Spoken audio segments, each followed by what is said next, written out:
धन धन सतगुरु तेरा ही आसरा। शाह मस्ताना जी के अनमोल वचन।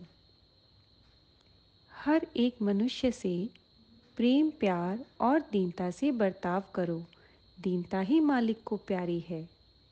किसी के दिल को ठेस पहुँचाएं तो उसकी आह पर्वत को नीचे से हिला दे।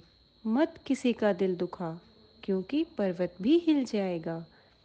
जो दिल दुखाते हैं, अकड़ करते हैं, उसको मालिक माफ़ी नहीं देगा, क्योंकि मालिक प्रत्येक दिल के अंदर रहता है। किसी को बुरा नहीं कहना चाहिए। ये अपने रूहानी रास्ते को कुल्हाड़ी से काटने के समान है। जहाँ दिल न मिले वहाँ जाओ ना, जाना ही पड़े तो बोलो ना। शाह मस्ताना जी कहते हैं, थोड़ा खा तेरे भले की कहे, थोड़ा सो सतगुरु तेरे भले की कहे, थोड़ा बोल सतगुरु तेरे भले की कहे, थोड़ा मिलजुल सतगुरु तेरे भले की कहे। परमेश्वर ने दिमाग दिया है, परमार्थ और दुनियावी काम सोच समझकर करो। जीवन का 10वां हिस्सा मालिक के नाम पर लगाओ। धन दौलत, अमीरी गरीबी, सुख दुख जो आए उसे परमेश्वर की दात समझो। सारी उम्र भर कुछ नया नहीं बनेगा। जो तुम्हारी प्रारब्ध में लिखा है सो कोई नहीं हटा सकता। पैसे की कमी वाला गरीब नहीं होता, वह तो अपने कर्मों को भोगता है। ये तो मालिक का कानून है। परमार्थ में गरीब वह होता है जिसका मन गरीब हो। गरीब वह है जो दया का समुंदर हो।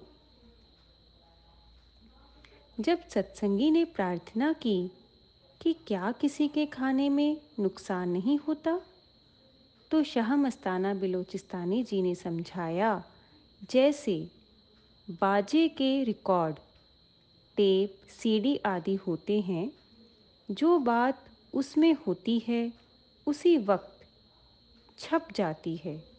इसी तरह अगर कोई बहुत प्रेम या बहुत तड़प से खिलाए तो वही प्रेम वही तड़प उस खाने वाले के अंदर बैठ जाती है और वह भजन सुमिरन करने लगता है। मतलब जैसा अन्न वैसा मन। परंतु अगर किसी ने मान, चतुराई, चालाकी, अहंकार से खिलाया तो खाने वाले के अंदर बुरे ख्यालों की मैल चढ़ गई और उसके भजन में खलल पड़ा। उसके मन में पाप बैठ जाता है और वह पीटता है कि जैसा मैला अन्न खाया है वैसा ही मैला मन हो गया। हे इंसान, जैसे बाहर कोई साधु महात्मा आता है तो उसकी आत्मा को खुश करते हो, व्रत नेम करके दूसरों की आत्मा को खुश करते हो, इसी तरह अपने अंदर शरीर रूपी मंदिर में हाजिर नाजिर परमेश्वर बैठा है।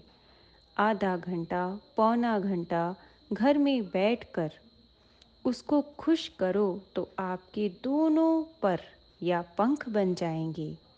एक पर अंतर्मुखी, दूसरा बाहरमुखी। दोनों काम पूरे चलें। पक्षी दो परों से उड़ता है। आपको काल और मौत का डर नहीं रहेगा।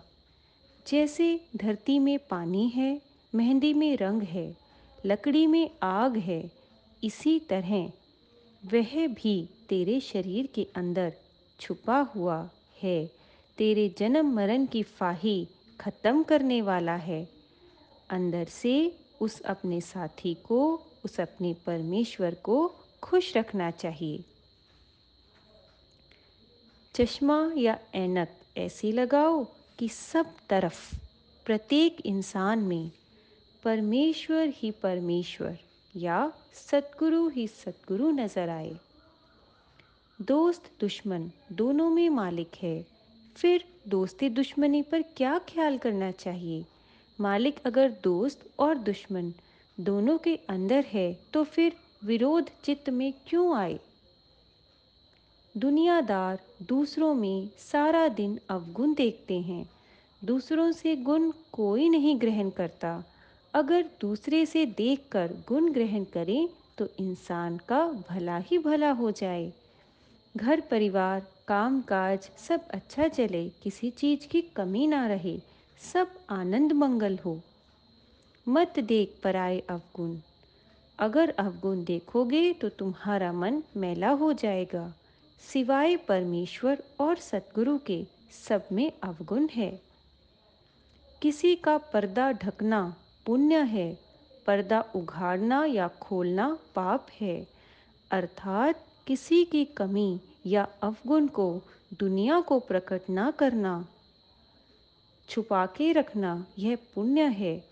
और अगर हम किसी के अवगुण को प्रकट करते हैं तो वह निंदा चुगली है और वह पाप है। अगर तुम्हारे से कोई हेरा फेरी, अन्याय या बुरा करता है तो वह आप भुगतेगा। तुम अपने असूलों पर, अपने सतगुरु के वचनों पर सच्चाई से चलते जाओ, कभी कमी ना आएगी। कोई तुमको बुरा बोले तब भी उसको जवाब मत दो। जैसे दो बच्चे आपस में लड़ते हैं तो दोनों एक दूसरे को मारते हैं बराबर हो जाता है। अगर एक बच्चा मार खाकर घर आता है तो उसके माँ बाप दूसरे का सिर तोड़ने को तैयार हो जाते हैं। इसी तरह कोई तुम्हारे से नाजायज़गी करता है तो तुम चुप रहो। तुम्हारा जिंदाराम परमेश्वर बहुत बलवान है, वह इसका स्वयं हिसाब कर लेगा। इंसान नाक अर्थात लोकलाज, आन मान शान रखने के लिए सब कुछ अच्छा बुरा करता है, मगर बाद में नाक भी नहीं रहती। लोकलाज रूहानियत में एक रुकावट है। किसी धार्मिक स्थान पर जाकर अगर अवगुण लेकर आना है तो इससे अच्छा है वहाँ ना जाया जाए। अगर जाना ही पड़े तो गुण लेकर वापस आएं। किसी के अवगुण न देखो, उसके गुण देखो। गुण देखने वाली आत्मा पर सतगुरु कुर्बान है।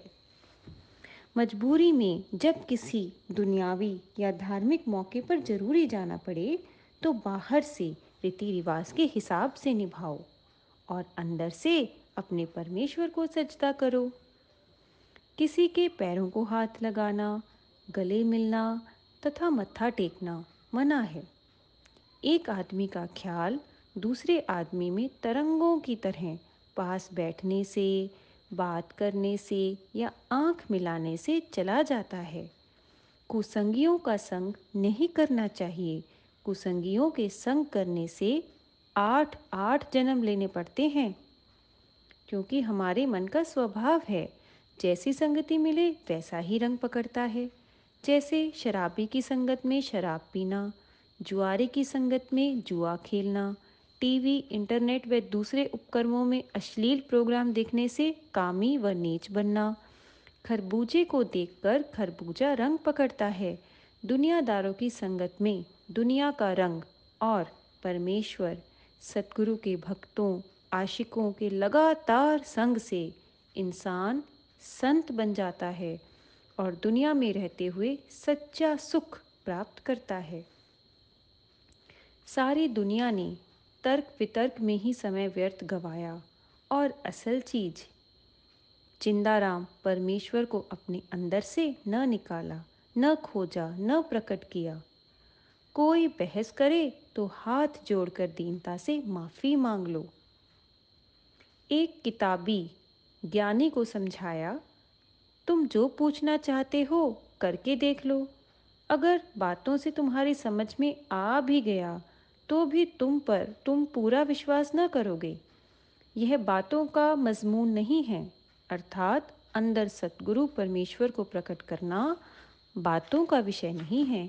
जितना समय तुमने इन बातों में खराब करना है उतना समय अंदर सतगुरु को खोजने में दो, अपने आप ही जवाब मिल जाएगा। व्यापार में नाप तोल व गिनती में फर्क या बेईमानी न करो। कम लाभ रखो, तथा बही हिसाब में फर्क, हेराफेरी न करो, लालच न करो। छोटी जिम्मेदारी छोटी फाही, बड़ी जिम्मेदारी बड़ी फाही। देना 1 रुपया ना हो, लेना चाहे लाख रुपया हो। एक प्रेमी चुनाव में खड़ा हो रहा था, तो शाहमस्ताना बिलोचिस्तानी जी फरमाए, चुनाव में जीतकर क्या करेगा? जीतना चाहता है तो मन को जीत। एक प्रेमी सर्वसम्मति से गांव पंचायत का सरपंच चुना गया। जब प्रेमी आशीर्वाद लेने आया तो शाहमस्ताना जी फरमाए, गड्ढे में पड़े तेरी सरपंची, अपने ख्याल तो तेरे अंदर से निकलते नहीं, दूसरों के और डालेगा, जो सतगुरु परमेश्वर से परे है, परे या दूर करेंगे। खुदकुशी मर्दों का काम नहीं, यह धन धन सतगुरु तेरा ही आसरा।